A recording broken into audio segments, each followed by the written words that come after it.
how Thinkerstream, the channel, actually started.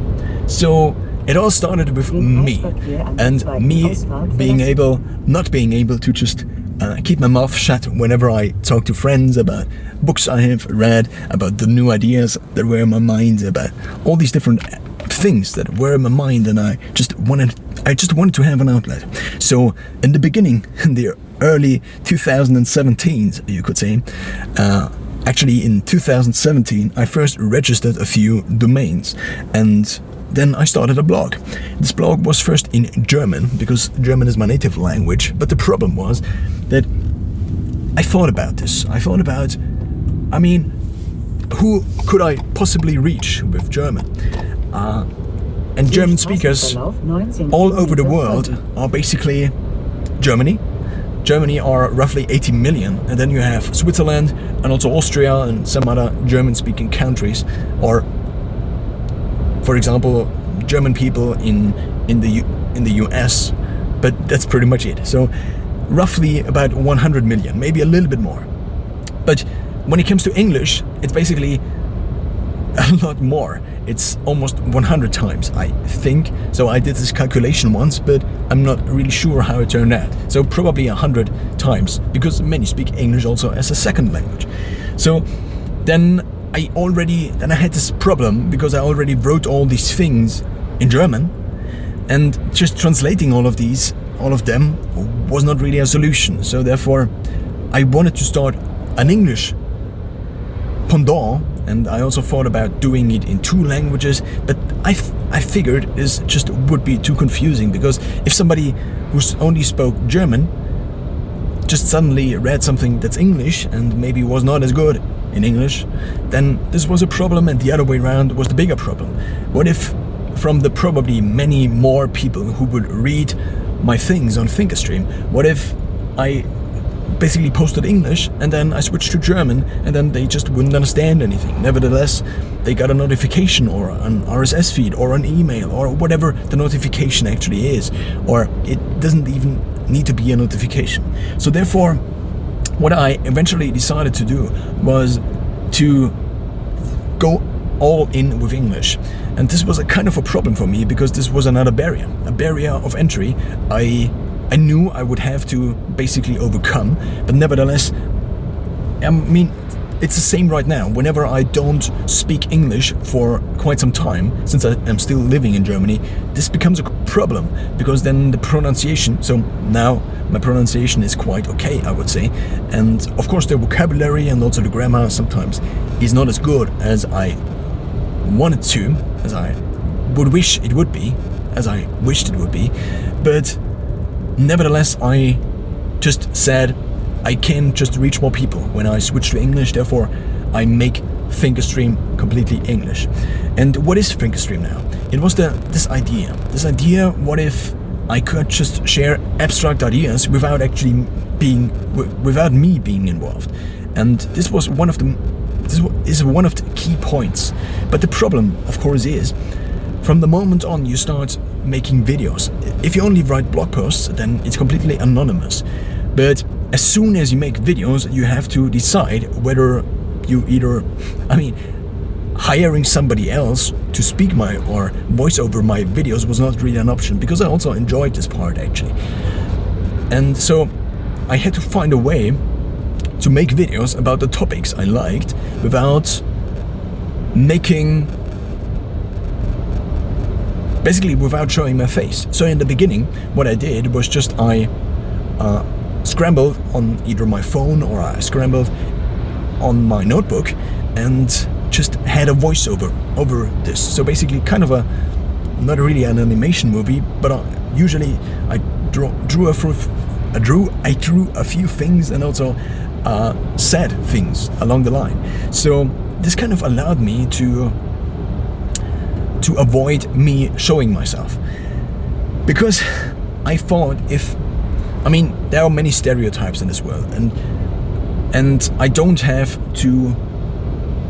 I am kind of blessed in this way, because I'm not hit with many stereotypes, because due to my ethnicity and things like these, and due to me being able to speak like kind of proper English, not really proper English, but at a level at which it is okay, I guess, to make videos, I don't really have a lot of these problems. But nevertheless, I also didn't, because from the moment on I would have connected my face to an abstract idea, then it would be my idea. It would not be an anonymous idea on the internet anymore, but it would be my opinion. It would be my idea. It would be my thoughts on the internet. And this was something I kind of not really struggled, but I didn't really want to do. I wanted to avoid, because what if in the future an employee, for example, or I wanna get employed, and then someone says, oh yeah, but you said this thing in the past. And this is something that happens more frequently, I think, as we go along from now into the future, because it also just happens more and more. People get actually cancelled for things they have said 10 years ago on Twitter. And so this was obviously a problem, because then I either had this risk, or I just couldn't make a lot of videos, or I couldn't cover a lot of topics I actually wanted to cover, like politics, for example. Like, what if I talked about a state that has a totalitarian regime, for example, and I wanted to travel into the state 10 years from now. But in 10 years from now, maybe there is an ID system with every person publishing things to the internet, and also just being a citizen, and also just being human with Face ID, and then you cannot enter the country, or you get thrown into prison. And these are things that actually are in development right now, and this created more and more of a problem. Nevertheless, I wanted to make videos about these things, so I decided to just show my face. It was not as big as a thing as on many other channels, because I just wasn't as big. I just had a few followers on TikTok, basically. And so no one really cared, apart from, well, me, because it's my face, it's connected to me. And also there's this other thing. From the moment on you connect your face to something, your appearance just influences how the content is actually perceived. So my skin color, for example, influences how the things I say are perceived. My voice influences how the things I say are perceived. My accent influences how the things I say are perceived. My grammar, and so many other things. But compared to just writing on a blog, there is just a lot less influence, but at the same time you probably reach only a certain percentage, maybe 1/100th. So 1% of the people or maybe 1 promille of the people you could reach otherwise with video. So then I switched to these drawings, and then eventually I just said, F it, I just show my face, because this is something I want to do, and if I don't try it, well, then I don't try it. So this is the reason now Thinkerstream has, and also just now I will just take the chance to also explain different types of content I actually publish to Thinkerstream. So because of my previous affiliation to blogging, but also to podcasting, podcasting is kind of video without the face. So, my voice obviously still influences how you actually perceive these videos, but at the same time, because my voice doesn't really sound like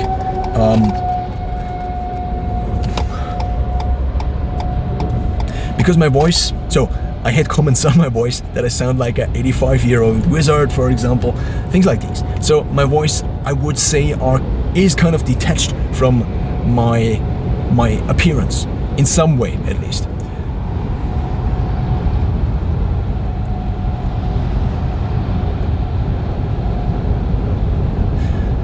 So the next part was then to figure out a way where I could actually, so at first I wrote blog posts, and then there was this idea, what if I just had these blog posts and I actually could post them at the same time onto different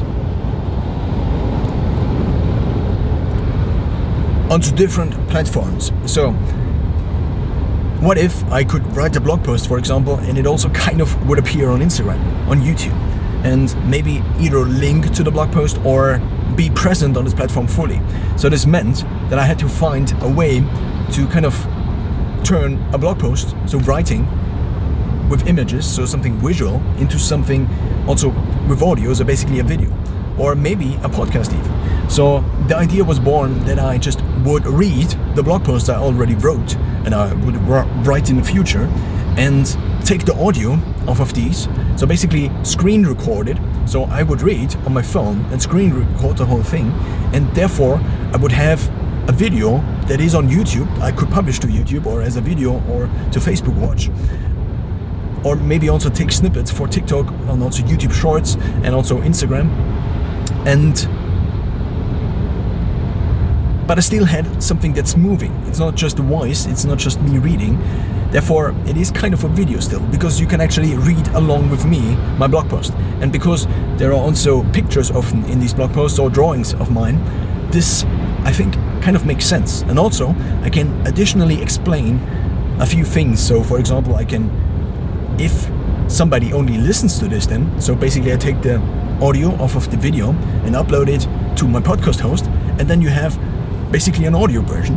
And this also means that the podcast now is kind of higher quality as the videos I usually do, because the videos I usually do are not a blog post. Because in the beginning I also had to decide whether I wanted to do scripted content or content where I speak freely, like this here. I basically just speak from my brain, and this is how I basically do most of these videos. So the problem, it's not really a problem, but one thing I had to figure out was whether I would want to use the blog posts to just make videos. But what I decided eventually was this: I wouldn't script my videos. So basically, of course I would read my blog post, but then it is a scripted video. But if I am speaking to you in any way without reading something to you, then it would always be kind of freely spoken, sometimes maybe with notes. But the basic idea was this: in which part of the creation process did I want to get better? And I didn't want to, of course I could get better at writing, but the problem is that writing just takes, compared to recording a video like this, it just takes twice the amount of time, or even more the amount of time, and I still don't have a video then. So, and because the video is just so more engaging, and people just probably by factor 100 or even more just watch videos compared to reading a blog post. I mean, if I just take myself, I just watch videos and also listen to podcasts, but I rarely read blog posts, only if I want to search for something that's very specific. So what I then did is this: I said there are 3 different formats. The first format is code. It's coded because it's something that's kind of written already. It's something that's already programmed, so therefore I just called it code. And this format is the podcast. This format is in visual form the blog post, in audio form it's the podcast, and in video form on YouTube the screen recordings of me reading basically the podcast, but at the same time reading just the blog posts. So this is the first format. It's called Code, and you find this playlist on my starting page on Thinkerstream on YouTube, for example, but also probably in the future on Instagram, and also probably in the future maybe on TikTok, because TikTok is kind of extending how long the videos actually can be, extending the video length. So this is the first format. The second one I just call long, so it's basically freely spoken, so therefore internally I call it free, and it's just a long video. It's just a long video of me talking. And the equivalent that is only up to 60 seconds is then called short, and you usually find them first on TikTok, because I sometimes take TikTok as a video editor to edit a video together and also to add music, and then I copy it to YouTube. And the long video currently are natively on YouTube, so therefore they are first on YouTube, maybe in the future also on TikTok, who knows, and on Facebook. On Facebook, that's the idea, to have basically 3 big platforms. So Facebook, Instagram and YouTube, and TikTok as an additional short video platform. That's the basic idea. So basically the content on all of these platforms would be the same. On Instagram and Facebook I additionally sometimes write a few lines and add a picture, so basically an Instagram post, and that's basically all of the content Thinkerstream offers at the moment. Maybe something more in the future, but this format kind of allows me, so basically I can make any video I want as long as it is a long video, in some way, I just publish it to YouTube as long as it is within 60 seconds. I publish it to... So I had to stop in between. What I wanted to say is this: as long as I keep all these formats as they are currently, I basically can do whatever I want. So if I wanted to make an animated video for Thinkerstream, then I just keep the same schedule. Basically, I try to do daily shorts, which often doesn't work, then weekly long videos on YouTube, maybe in the future also on TikTok, and then at some point in time I will also copy paste them to Instagram and Facebook, where you can also then watch them.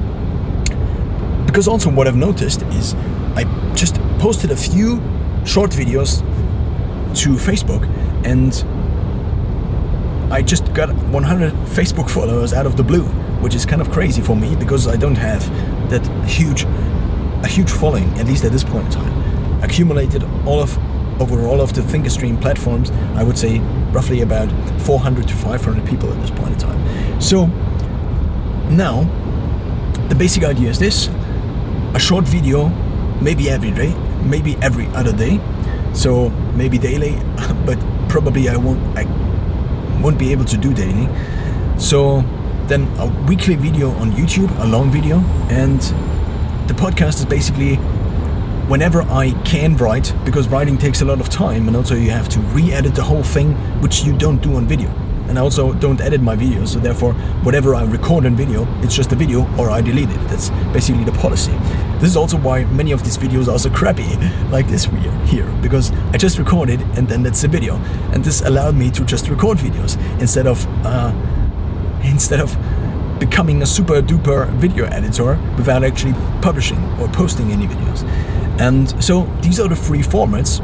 And for the 3 different formats, we have the 3 different release schedules. So daily, weekly, and monthly. Monthly for the code, you could say. Basically for the scripted episodes that are the the podcast also. So if you want to just listen to the podcast, then the idea is that you can listen monthly to a scripted episode of Thinkerstream that is also a little bit higher in quality. At least if I don't mess up while reading the thing to you, because that's also just one take. I just read it again, and usually it's one take, and then I also don't pause in between. Sometimes I pause to drink something, or whenever I drive and I record. Of course, sometimes you have to pause, but I try to not pause, because then I have to edit these videos or to add them together into one video in the end, and this just prevents me from actually making these videos. So with all of these, the commonality between all of these different things is that basically it is always just me talking, and therefore I get better at talking, and I don't necessarily get better at video editing, but whenever I invest time into Thinkerstream, I get better at actually being able to pronounce my ideas, to turn my ideas into words, and this is what I want to get better at, and this is probably what helps the channel the most. So this was an overview over how Thinkerstream actually started, where it is now, and where it is headed, and I hope you enjoyed